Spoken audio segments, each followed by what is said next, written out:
आम कौन पढ़ते ना दुर्योधन बाबूर चरित्र पढ़ते। तो दुर्योधन बाबू कौन कहते ना जीवन शेष अवस्था पुओ मैंने कौ भाव बेखातिर कौरा सहित पुओ मैंने कौ भाई देखा भंगी सेवा शुश्रूषा कर जानी ता सहित कौन जानते ना बड़ पुओ नेता हाँक चाहते जो कि से पिता सेवा करने आशारे आसी फोटो उठे नहीं तापर कौन होता ना पुओ जो सेवा शुश्रूषा कर पुओ कौन कही। तो आज क्लास आम ता पढ़ा। तो आज क्लास कौन पढ़ा ना दुर्योधन बाबू मुंड हलाई ना कहले कारण तांको पुओ बड़ पुओ जिते पचारे कि बापा तुमर किसी असुविधा होगी तो से दुर्योधन बाबू कौन कहले ना कथा जेहेतु कही पारना तेणु पार्टी को किसी कही पारना तो से कौन कर मुंड हल्ले मना करुँच कौ भाई ना कहते आउ कौन करुँच ना समस्ते चलीगले कौ भाई ना तेरे पितृभक्तिर फोटो उठाइबा आसी किए आसी ना दुर्योधन बाबू बड़ पुओ कौन पर आसते सी पिता सेवा करुवा फोटो जदि छाड़े जहाँफल कि समस्ते जानवे कि सी जड़े भल नेता हाँपाई योग्य और समस्ते भोट देवे जहाँफल से कुजी नेतारू राजनेता हाँपाई आउ गोटे स्टेप को बढ़िया चेष्टा करेंगे। तो तापर कौन अच्छी तो सी कौन कहते किए कहते ना दुर्योधन बाबू कौन कहते ए मोर पुओ अवश्य मोहरी चरित्र गोटे दिग अर्थात मुझे चरित्र रे गढ़ा मोर चरित्र मो पुओ मैंने गढ़ा जेहेतु मोर तीनोटी पुत्र तो तीनोटी पुत्र कौ भाई भाव ना मु जो चरित्र रे अच्छी प्रत्येक मोर पुत्र मान से किसी ना कि गुण रही जहाँफल कि से भाव में होती कारण मु प्रथम से देखा बेखातिर करी जो कि से पाठ पढ़िया सहित पाठ पढ़ार अवहेला है से भिन्न भिन्न रास्ता आपणाई नेले। तापर कौन अच्छी तो सी कहते मुझे धन लोभरे नाना असत उपाय धरी अर्थात मु वकिलटीए होते विभिन्न प्रकार असत उपाय लोक ठकिकी टंका अर्जन करते ठीक सेपरी मो पिला माने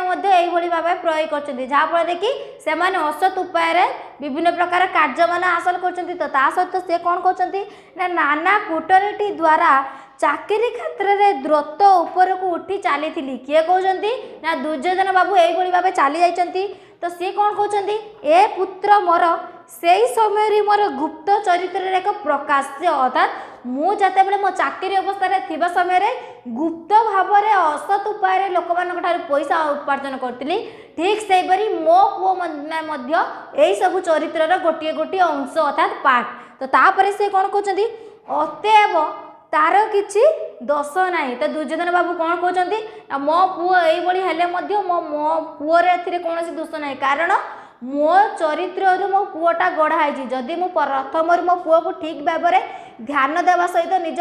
लालन पालन ठीक सत उपाय कर जहाँफल कि मो पिलाटी सत उपाय निजर क्यारियरटा गढ़ी पारता जेहेतु मो पिला को सजत्न गढ़ी ना से मो पिला माने कौन कर बाटरू अबाट को चली जाऊँगी। तो दुर्योधन बाबू यही प्रसंग में यही कथा मान कहते। तापर कौन अच्छी तो सी कहते मोर संपूर्ण दोष। तो दुर्योधन बाबू कौन कहते ना पिला मानकर यही सब बेखातिर काम को निज मुंड उपर को नहीं एवं निज को दोषी बोली मानुंट कारण निजे जदि प्रथम से पिला अनादर करिसेंती तो से दोषर भोग सी निजे भोगुंट। आउ कौन कर तो दुर्योधन बाबू आखिर कौन पड़ा ना पुणी पानी झड़ी पड़ा कारण निज दोष को निजे मन मन भाई निजर कर भूल पाई निजे पश्चाताप कर जहाँफल कि आखिर दुई टुपा लुह झरी पड़ी। आउ कौन हो ना से पुणी गँ गँ शब्द करी कौन करें ना थरी उठिले आउ कौन कले ना अस्थिर भाव में से मुंड को कौन कले ना छेंडा टकिया उपर एपट सेपट करने को चेष्टा कले कारण जेहेतु से उठी पारना बसी पड़ी एवं उठापी सक्षम ना तेणु से टकिया उपर शुई जा एपट सेपट होती निज कष्ट को आहरी अधिक कष्ट परिणत कर। आउ कौन कर यही समय प्रवेश कले किए ना दुर्योधन बाबूंकर किए ना मझिया पुओ। तो मझिया पुओ होते जड़े मद्यप तो सबुदिन कौन करती ना दिन राति मद्यप सेवन करती। तो मद्यप सेवन करने सहित से कौन करती ना ढली ढली हाथ में मद बोतल धरी यही समय प्रवेश कले किए ना दुर्योधन बाबू मझिया पुओ। तो दुर्योधन बाबू मझिया पुओ कौन कले ना बापा को देखी से साष्टांग प्रणिपात कले अर्थात बापा को भक्तिपुरा सहित कौन कले ना सम्मान जनाया सहित पाद धूली नेले। आउ कौन कले ना कांदी पकाइले दुर्योधन बाबू अर्थात जिते बड़े बापी मदुआ पुओ तांकू साष्टांग प्रणिपात करुच्ची। तो यही सब दृश्य देखि दुर्योधन बाबू कौन कले ना कांदी पकाइले। आउ कौन कले बापा आज सकाळु कौन होईची ना मु बेसी नुहे गोटे मात्र बोतल पीची। तो एते अलज्या पुओ कि तांको बापा आगे से कहते कौन ना बापा आज सकाळु मु बेसी पी नहीं केवल गोटे मात्र बोतल पीची। आउ कौन करिची आउ अछि नेबे जदि टिकिए नियंतु अर्थात तांको बापा कष्ट तांको आखि को देखा जाउ नहीं केवल से मद पीउछंती बोली पुणी तांको बापा को आहुरी पचारुछंती कि बापा आहुरी मो पाखरे मद अछि आपण जदि पीबे ताहाले टिके नियंतु। आउ कोन करछंती ना भारी आराम लगे अर्थात आपण जो कष्ट अनुभव करछंती जदि मद्यप सेवन करेंगे ताहाले आपण को बहुत आनंद मिलिबो आउ आपण को रोगर उपशम मध्य होई जिवो। तो सी कौन कहते ना दुर्योधन बाबू कौन कहते सेमिति बल बल कर चाहिए क्या ना निज पुत्र को। तो जिते बड़े देखिले कि तांको पुत्र तांको साष्टांग प्रणिपात कर से भाविले कि तांको पुत्र किछिटा परिवर्तन हो किंतु पर जदि देखिले कि तांको पुत्र मद्य पीवा तांको अनुरोध करुच्ची। तो यही सब देखिकी दुर्योधन बाबू कौन कर बल बल कर चाहते आउ कौन कर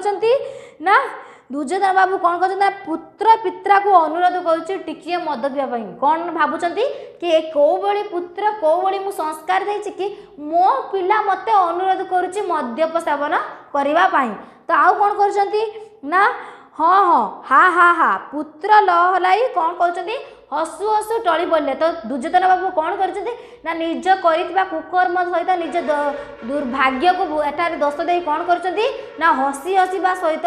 पुओ जो हसिकी मद्य सेवन करते तो से कौन कहते ना सहीटारे टली पड़े। तो कौन है ना दुर्योधन बाबू भाविया लगिले कौन लगिले ए मध्य मोर चरित्र आउ एक पार्ट अर्थात अंश कारण मु जो चरित्र रे गठित होइछि मो पिला माने मध्य मो ठारो सेया शिक्षा अर्जन करिसंते। तो सेति पई जणे नेता आले आउ जणे मद्यप होइछि। तो सेति पई से कहउछन्ती ये होउछन्ती मोर आउ गुटी अंश। आउ कोन कहउछन्ती मु मध्य दिने घरर समस्त आगरे मद पिउतिली एवं माताल हेउतिली मुही दिने कहउतिली मद पीवा किछि खराब नहीं कारण दुर्योधन बाबू जिते बड़े तांको एज रे थिले तांको युवा अवस्था रे कौन करथिले सी मते तांको बापा मां को सम्मुख को कौन करथिले ना मद पीकी आसुथिले एवं कहउथिले कि मद पीले किछि खराब हो नाही। तो एबे से वृद्ध हो जाइछन्ती अर्थात पक्षाघात रोग पीड़ित होइछन्ती। तो पक्षाघात रोग पीड़ित होवा समय से देखुछन्ती तांकर पुत्र माने जो बळी कारबार करछन्ती। तो से कौन कहउछन्ती ना मु जो बळी थिली मो पिला माने मध्य सेही बळी अवस्था रे रहिछन्ती। आउ कोन कहछन्ती ना सबु सभ्य देश रे समस्त परिवार कौन अच्छी ना बसी मद्यपान करती तेणु से मु आज मो पुत्र रूप में देखा जाऊँ मु मो स्टेज रे मो पीढ़ी रे जो भाव मद्यप सेवन करुली मो युवा अवस्था मो पुत्र रूप में यही सब अवस्था देखा पाऊँगी। तो आउ कौन कहते ना दुर्योधन बाबू गँ गँ कर उठी पड़े हाथ ऊपर को उठाई आउ से जेहेतु शोई पड़े तो गँ गँ शब्द कर हाथ ऊपर को उठी पड़े आउ कौन कले क्या धरने को चेष्टा कले आउ किंतु पारे ना जेहेतु से पक्षाघात रोग पीड़ित होती से उठा आउ सक्षम पाऊना जंत्रण छटपट होगा लगिले सहित निज हाथ में निजर बेक को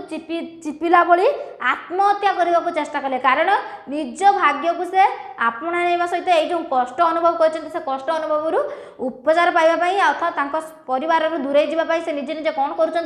निज हाथ में निज बेक को चिपिदेवा भंगी कौन कर आत्महत्या करने को चेष्टा कर। तो से कहते कि मुझे आत्महत्या करदेवी तो मरीजी तो संसार में रही ना मुझे समस्त दुख जंजाल को आउ भोगी पारि ना कि यही भाई अवस्था जो मो पुत्र मैंने होती मुझे देखा सक्षम हो पारना। तो सी कहते किंतु पारे ना जेहेतु से निजे निजे आत्महत्या करने को चेष्टा कले किंतु निजे निजे आत्महत्या कर चेष्टा करें ना एवं मन तांको बाधा देला कि तुम्हें आत्महत्या कर ना तेणु से आत्महत्या रोकीदे पारे। आउ कौन कले ना एते बड़ घड़ किंतु शून्य स्थान चारिआडे अर्थात एत बड़ घर भितर कौन व्यक्ति ना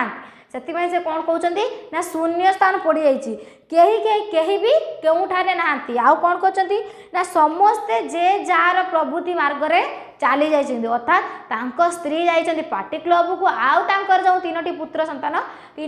संतान निज निज काम रे चली जाइछन्ति। तो फेरिबे अनेक राति रे किए फेरिबे ना निजर परिवार सदस्य माने राति अनेक राति रे फेरिबे बोली दुर्योधन बाबू एई प्रसंग रे कहिछन्ति। आउ कोन कहिछन्ति ना सेते बेले पर्यंत से एका निहाती एका अंतरे बाहर एका से कहते मो मन भितर भी एका घर बाहर एका कहीं ना मुझे कष्ट अनुभव कर जहाँ को खोजुची किसी साहाଯ୍य लड़ाई किंतु मत साहाଯ୍य करने कहीं आसुना ता सहित आम घर बाहर कहीं नहांती से से कहते अंतरे बाहर एका आउ कौन कहते मन तांकर हाहाकार हो उठिला दिन थिला जेबे से देहरे नाना क्रियारु जात नाना इच्छा को संपूर्ण प्राधान्य देउतिले एवं चरितार्थ करुतिले से कौन कहते तांकर दिन एपरी थिला जो जो दिन रे कि तांको मन जहाँ चाहूले से करने सक्षम होते किंतु आज परिस्थिति से यही भली रोग आक्रांत हो कि जहाँ चाह करने चेष्टा कले पारना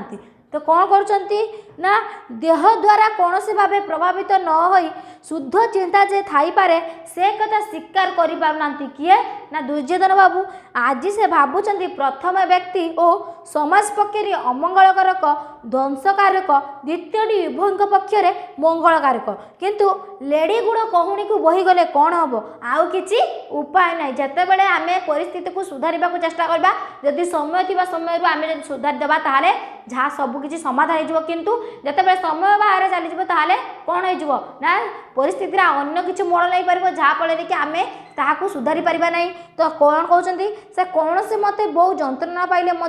दुई हाथ जोड़ी नमस्कार कले किए ना भगवान को नमस्कार कले किए कले ना दुर्योधन बाबू कहीं